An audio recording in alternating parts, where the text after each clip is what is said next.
Es una falta de respeto que yo esté hablando de este partidazo, estando Marcelo D'Aloisio del otro lado. Hola Marcelo, buenas tardes, bienvenido. Buenas tardes. ¿Qué tal? Un placer enorme. Marina, Pablo, muy buenos días para todos. Así es, efectivamente, sobre todo cuando tenés un poco el corazoncito para el Milan, porque la única alegría para mí fue el gol de Lautaro solamente la noche de ayer. Claro. Pero ¿qué pasó con el Milan? Porque tuvo su época de oro, bueno, aquello de Berlusconi, ¿no? Después un bajón increíble ahora queriendo levantar y ayer una paliza, Marcelo.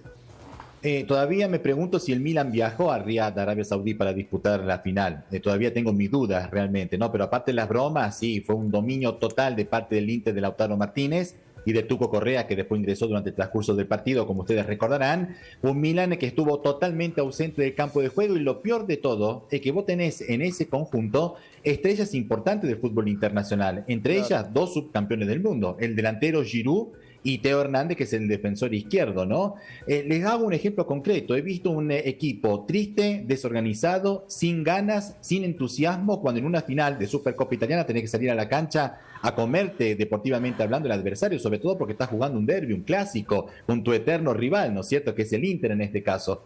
Había un saque lateral, digamos, Pablo, Marina, como para hacer un ejemplo concreto, a favor del Milan, y lo tenía que sacar Teo Hernández, el subcampeón francés.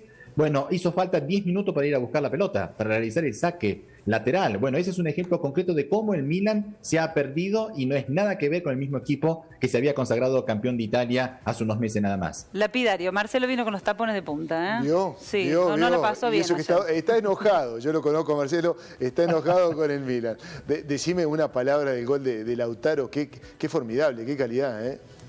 Una joya, no hay otro adjetivo para usar, espectacular, absolutamente, con 3 dedos nomás, con la parte externa del pie derecho, clavándola al otro ángulo, a la derecha del arquero adversario. Estamos viendo ahí las imágenes de la pantalla y sobre todo habrán visto el modo de festejar de Lautaro, sí, ¿no? Recordarán ustedes, el mismo que hizo Messi en un derbi ante los hinchas del Real Madrid, sacándose la camiseta y haciendo ver la camiseta del Barcelona con su apellido. Qué buen dato el que aportaste, la verdad que no lo teníamos presente, qué buen dato, muy bueno. Nos convoca la realidad. Sí, nos convoca la realidad, consultarte, Marcelo, por la realidad europea. A esta hora es noticia Francia con un paro general por una cuestión que es atípica, pero que se está sintiendo con fuerza. Contanos un poco. Sí, en estos precisos momentos, digamos, hay una enorme cantidad de gente en las principales ciudades del país. Marina, Pablo, estimados amigos, se trata del primer paro general de este 2023 contra Emmanuel Macron. Ojo, a diferencia de las huelgas que se están llevando a cabo en otras partes de Europa, por ejemplo en Inglaterra, no están pidiendo aumento de sueldo. No, nada que ver, porque la inflación en Francia no fue tan alta, a diferencia de otros países de la Unión Europea, ¿no? Están viendo en pantalla el jefe de la CGT de Francia, el Moyano francés, para que nos podamos entender, ¿no? Martínez de apellido, franco-español de este hombre. Están en contra de la reforma jubilatoria que quiere implementar Macron. Ustedes recordarán, ¿no es cierto? Quiere hacerte trabajar 2 años más, desde los 62 a los 64, con 43 años de aporte jubilatorio. Bueno, podrán imaginarse, un paro general afecta a todos los sectores de la vida de todos los días. El transporte ferroviario, hay solamente un 10% de trenes regionales de cercanía que están circulando, y ustedes saben que los trenes son muy usados por parte de la gente para ir a trabajar. Los vuelos han tenido que reducirse del 20% por el paro de los controladores aéreos, sobre todo en el aeropuerto de Orly. Varias estaciones de subte están cerradas, como no podría ser de otra manera. Muy pocas clases hubo hoy en las escuelas, en los colegios de Francia. Y lo peor de todo, lo que más miedo hay, es el paro de los trabajadores de las refinerías francesas, ¿no? Porque este es el primero al cual ellos adhieren, y han dicho que van a haber más paro en los próximos días, por lo cual se teme que pueda haber desabastecimiento de nafta en toda Francia, y por ello se nota una cierta cantidad de gente haciendo cola en las estaciones de servicio. ¿Cuál fue la reacción ante este paro general durante este día jueves en Francia del presidente Macron? Bueno, lo ha encontrado en Barcelona, se ha reunido con Pedro Sánchez, una reunión bilateral oficial. Él dijo que defiende el derecho a manifestarse siempre y cuando no sea con hechos violentos, pero que la reforma jubilatoria es necesaria para equilibrar las cuentas, y si uno realiza comparación con otros países, hizo entender que los franceses no deberían quejarse demasiado, porque él quiere hacer trabajar a la gente hasta los 64 años, cuando hay otros países, como por ejemplo en Italia, donde la edad mínima para jubilarte es de 67. Con eso le digo todo, ¿no es cierto? Claro. Bien. Te corro un poquito de la agenda prevista porque hay una información que al menos aquí ha tenido mucha trascendencia y quiero escuchar tu opinión porque lo seguís muy de cerca. Ha hablado Zelensky, dijo que Occidente le teme mucho a Vladimir Putin, por eso no está enviando armas y además dudó de que esté vivo Vladimir Putin. Dijo, bueno, no sé quién está mandando ahí.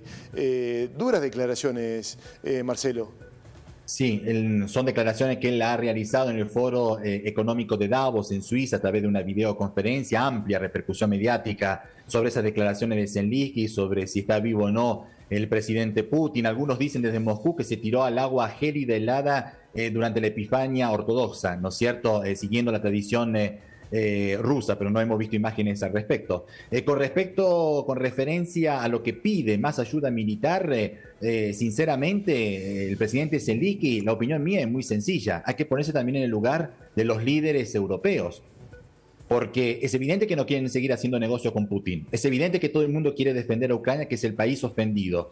Pero es evidente también que todos los gobiernos europeos tienen que rendir cuenta al Parlamento. Y hay una cierta cantidad de europeos que ya están cansados y hartos de destinar fondos públicos a armamento a favor de Ucrania. Claro. ¿No es cierto? Por lo cual, antes de estar echando leña al fuego, como se diría pobremente, lo ideal sería que los políticos de Europa Occidental apuesten por el diálogo diplomático para ver si se acaba cuanto antes con esta guerra. Porque hasta ahora, como dicen desde el Kremlin, desde Rusia, nadie ha presentado un, digamos, proyecto de paz duradero para encontrar una solución a este conflicto, ¿no? Claro, y uno entiende que en épocas de vacas gordas nadie cuestiona, ¿no?, el apoyo internacional en los países europeos, lo que cuesta, pero en momentos de crisis económica se impone en la agenda. Yo quiero consultarte brevemente y ya para cerrar, este gesto político, simbólico, si se quiere, que ha tenido el rey Carlos en el contexto de la guerra. ¿Por qué es noticia a esta hora?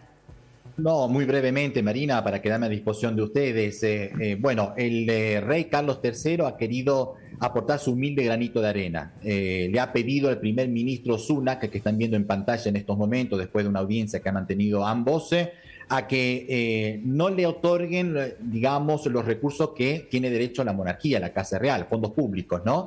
Y hay muchas propiedades de la familia real británica que serán cedidos al Estado. Por ejemplo, hay terrenos, muchas hectáreas efectivamente, donde debería construirse, por ejemplo, 6 nuevos parques eólicos y esa inversión podría provocar un beneficio anual, haciendo el cambio actual de más de 1.100 millones de euros por al menos 3 años, ¿no? Un humilde granito de arena en momentos de crisis. Yo recién les comentaba los paros que hay en Gran Bretaña pidiendo aumento de sueldo. Bueno, la monarquía quiere, sintonizarse un poquito más cerca del pueblo, por las razones económicas y sobre todo también por el escándalo que ha suscitado las memorias del príncipe Enrique. Marina, vos recordarás que ha hablado peste, obviamente, de todos los miembros de la Casa Real, ¿no es cierto? Entonces él, Carlos III, el papá, ¿no es cierto?, de Enrique, para un poquito calmar los ánimos de la opinión pública británica, quiso llevar a cabo este gesto. No resuelve los problemas económicos de la familia, pero es algo, ¿no es cierto?